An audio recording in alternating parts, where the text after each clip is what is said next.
अस्सलामुअलैकुम। इमाम गज़ाली रहमतुल्लाह अलैह के बारे में तो हम जानते हैं कि वो वक्त के बहुत बड़े अल्लाह वाले गुज़रे हैं, लेकिन उनके भाई के बारे में बहुत कम लोग जानते हैं। आज की वीडियो में इमाम गज़ाली रहमतुल्लाह अलैह और उनके भाई का एक खूबसूरत वाक़या का जिक्र है कि आपस में किसी चीज़ को लेकर बहस हो गई थी। फिर उनकी माँ ने उन दोनों को समझाया। पूरे वाक़े को जानने के लिए आप आखिर तक ज़रूर देखिए।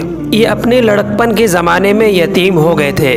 दोनों की तरबियत उनकी वालिदा ने की। उनके बारे में एक अजीब बात लिखी है कि माँ उनकी इतनी अच्छी तरबियत करने वाली थी, उन दोनों को नेकी पर लाई, हत्ता कि आलिम बन गए। मगर दोनों भाइयों की तबीयतों में फ़र्क था। इमाम गज़ाली रहमतुल्लाह अलैह अपने वक्त के बड़े वाइज़ और ख़तीब थे और मस्जिद में नमाज पढ़ाते थे। उनके भाई आलिम भी थे और नेक भी थे, लेकिन वो मस्जिद में नमाज पढ़ने के बजाय अपनी अलग नमाज पढ़ते थे। तो एक मरतबा इमाम गज़ाली रहमतुल्लाह अलैह ने अपनी वालिदा से कहा, अम्मी, लोग मुझ पर एतराज़ करते हैं कि तू इतना बड़ा ख़तीब और वाइज़ है और मस्जिद का इमाम भी है, मगर तेरा भाई तेरे पीछे नमाज नहीं पढ़ता। अम्मी, आप भाई से कहिए ना कि वो मेरे पीछे नमाज पढ़ा करे। माँ ने बुलाकर नसीहत की। चुनांचे अगली नमाज का वक्त आया। इमाम गज़ाली रहमतुल्लाह अलैह नमाज पढ़ाने लगे और उनके भाई ने पीछे नीयत बांध ली। लेकिन अजीब बात यह है कि जब एक रकात पढ़ने के बाद दूसरी रकात शुरू हुई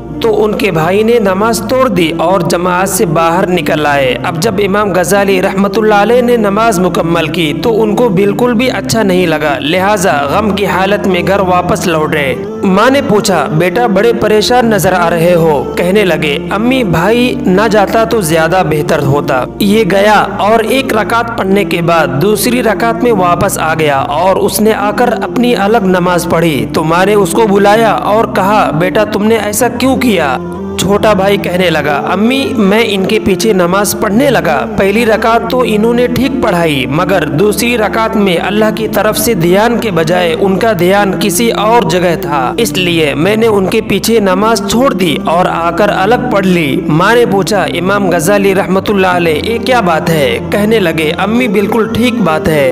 मैं नमाज से पहले फ़िक़्ह की एक किताब पढ़ रहा था और निफास के कुछ मसाइल थे जिन पर गौर खौज कर रहा था। जब नमाज शुरू हुई, पहली रकात मेरी तवज्जो इल्लाह में गुजरी, लेकिन दूसरी रकात में वही निफास के मसाइल मेरी जहन में आने लगे। उनमें थोड़ी देर के लिए जहन मुल्तफित हो गया, इसलिए मुझसे ये गलती हो गई। तो माँ ने उस वक्त एक ठंडी सांस ली और कहा, अफसोस कि तुम दोनों में कोई भी मेरे काम का नहीं। इस जवाब को जब दोनों भाइयों ने सुना तो बड़े परेशान हुए। इमाम गज़ाली रहमतुल्लाह अलैह ने तो माफ़ी मांग ली, अम्मी, मुझसे गलती हो गई, मुझे ऐसा नहीं करना चाहिए था। मगर दूसरे भाई ने कहा, अम्मी, मुझे तो कश्फ हुआ था, इस कश्फ की वजह से मैंने नमाज तोड़ दी थी। तो माँ ने जवाब दिया कि तुम में से एक तो निफास के मसाइल खड़ा सोचता रहा और दूसरा उसके पीछे खड़ा उसके दिल को देखता रहा, यानी तुम दोनों में से किसी एक की भी तवज्जो अल्लाह की तरफ नहीं थी, इसलिए तुम दोनों में से कोई भी मेरे काम का नहीं है। नाज़रीन, हमें इससे सबक मिलता है